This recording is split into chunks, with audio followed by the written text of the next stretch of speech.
Alright, this is my bike check. I got E-clap dive bars, 8.9 rise, 28 because I cut them, 28 wide.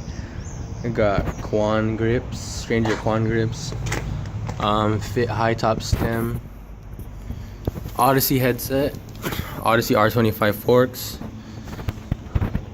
I got a Shadow front hub, laced to an Odyssey 7KA. United seat post, demolition rotator free coaster laced to an Odyssey aerospace rim. I got Primo sprocket, Primo bottom bracket, Colt something cranks, Odyssey JCPC pedals, 2.35 demo momentum tires, 2.25 P-Lite 8-kin tires by Odyssey.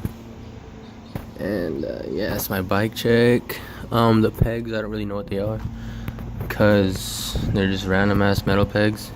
2 of them are animal without the sleeves, and that's pretty much it. That's my bike check.